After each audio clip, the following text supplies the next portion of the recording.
غوث پاک سے کہنے لگی حضور 6 بیٹیاں اور سسر اور ساس مجھے یہ دھمکی دیتے ہیں کہ 7ویں میں اگر بیٹی ہوئی تو تجھے طلاق ہو جائے گی، تو لہٰذا مہربانی کریں۔ آج بھی یہ رواج ہے ہمارے، جبکہ یہ بڑا غلیظ قسم کا جہالت پر مبنی یہ رواج ہے۔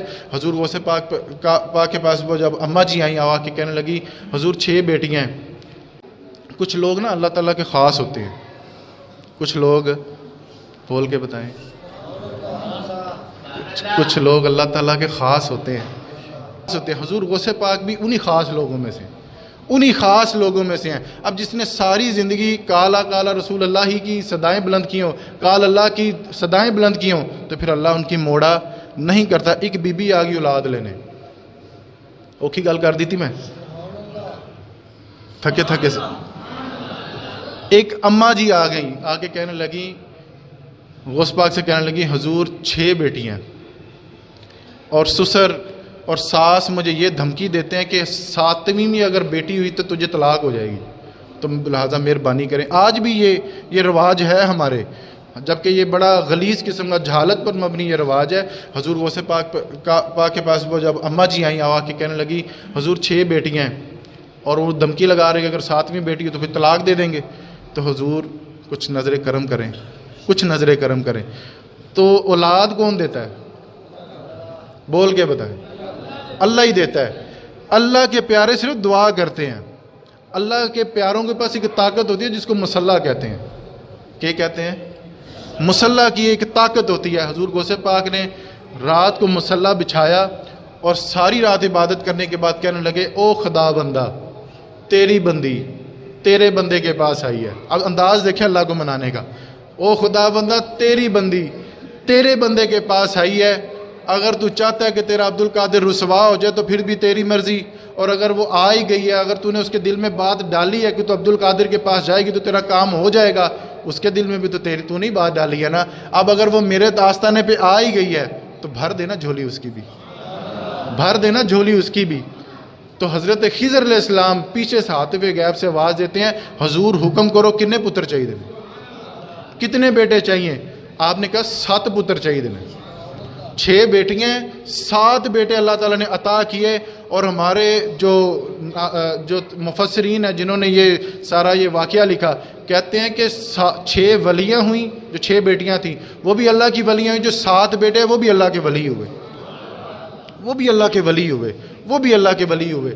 تو یہ اللہ تعالیٰ طاقتیں دیتا ہے۔ اب خاص جو ہو گئے، اسی طرح سے ایک امیر زادہ تھا، حضور غوث پاک کی بارگاہ میں آ کے کہنے لگا حضور میں نے سارے علماء کی دعوت کیا تو آپ بھی آئیے گا۔ تو کہتے نا وہ رو پڑا، وہ امیر بندہ رو پڑا۔ تو حضور غوث پاک نے جب چہرہ دیکھا تو کہنے لگا بات کچھ گمبھیر قسم کی، تو آپ نے حامی بھر لیا آ جائیں گے، آپ کھانے پہ آ جائیں گے، کوئی مسئلہ نہیں ہے۔ اب جب گھر گئے رات کو جب کھانا تھا تو ایک صندوق لا کے رکھا ان کے سامنے، اس میں ایک بچہ تھا جو ٹانگوں سے اپاہج تھا۔ تو وہ امیر بندہ سائیڈ پہ لے جا کے نا غوث پاک کو کہنے لگا حضور نظر کرم کرے، میرا ایک ہی پتر ہے، اتنی میری جائیداد ہے، اتنی میری زمینیں، اتنا میرا کاروبار ہے، لیکن اولاد میرے پاس ایک ہے، وہ بھی معذور ہے۔ تو او بغداد کے شیخ میں نے سنا ہے کہ جب تو اللہ کے گھر میں دعا کرتا ہے تو رب تیری موڑا نہیں کرتا، تو اگر تو میرے بیٹے کے لیے دعا کر دے تو مجھے امید ہے، پھر بھی مالک بے نیاز ہے، لیکن مجھے امید ہے کہ اگر تو دعا کرے گا تو رب تیری موڑے گا نہیں۔ تو وہیں پہ پھر مصلح بچھایا تو کہنے لگا یا باری تعالیٰ تو بندوں کو کیوں میری طرف موڑتا ہے؟ منانے کا انداز ہے نا، اور یا اللہ پاک تو بندوں کو کیوں میری طرف موڑتا ہے؟ اب جب موڑ ہی دیا ہے تو کر دے کرم، کر دے کرم۔ ابھی 2 آنسو بہنے کی دیر تھی، وہ بچہ جو معذور پیٹی میں پڑا تھا اٹھ کے کہنے لگا اللہ اکبر، اللہ نے مجھے شفا یاب کر دی، اللہ کا نام لے نعرہ تکبیر کہتا ہوا وہ اٹھ کے آگے۔ اور یہ بڑے لاجپال کریم ہے، یہ جو ان کا ایک دستگیر ایک لقب ہے، ایویں نہیں مل گیا۔ ایک مرید تھا ان کا، تو آ کر کے کہنے لگا حضور میں نے رات کو ایک بڑا گھنونا خواب دیکھا، میں نے دیکھا کہ میرا باپ جو فوت ہو گیا وہ دوزخ کی آگ میں جل رہا ہے، تو لہٰذا کچھ کیجئے۔ حضور غوث پاک کہنے لگے دوزخ میں جل رہا ہے، کیا وہ میری مجلس میں کبھی آیا تھا؟ ان کے یاد نہیں پڑتا۔ کیا وہ میرے ذکر کی محفل میں کبھی آیا تھا؟ حضور ایک دفعہ آیا تھا، جب آپ نے کہا نا ایک دفعہ آیا تھا تو آپ نے تب دعا کی.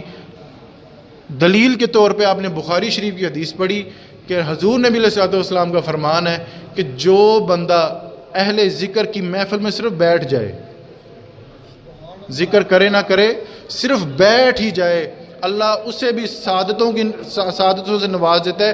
تو حضور غوث پاک کہنے لگے کیا وہ میری محفل میں آیا کرتا تھا؟ تو پہلے تو کہنے لگا نہیں. تو ان کے جب ذکر کی محفل چھیڑی تھی تب ایک دفعہ آیا تھا. تو آپ نے دعا کی. رات کو اسی مرید نے اپنے باپ کو دیکھا کہ اب وہ جنت کے سیب کھا رہا ہے, جنت کا اس نے وہ لباس پہنا ہوا ہے, جنت کا لباس پہنا ہوا ہے. ہمارے سنی بھی اب دائیں بائیں دیکھتے ہیں کہ حضور غوث پاک اتنے تو وہ اختیارات تو نہیں ہے نا کہ جنت اور دوزخ تک رسائی ہو جائے. میں کہتا ہوں جب اللہ کسی کو خاص کر لے. حضرت امام حسین جنت کے مالک ہیں کہ نہیں ہیں؟ بول کے بتا. حضرت امام حسن جنت کے مالک ہیں کہ نہیں ہیں؟ اب ان کی آل اولاد کا ایک بچہ ہو, کیا اس کے پاس اختیار نہیں ہوگا؟ اور میں کہتا ہوں دوترا اور پروترا ویسے ہی بڑے لاڈلے ہوتے ہیں. میں نے پہلے عرض کی نا, اب ماں کی طرف سے حسینی سید ہیں, باپ کی طرف سے اب حسنی سید ہیں.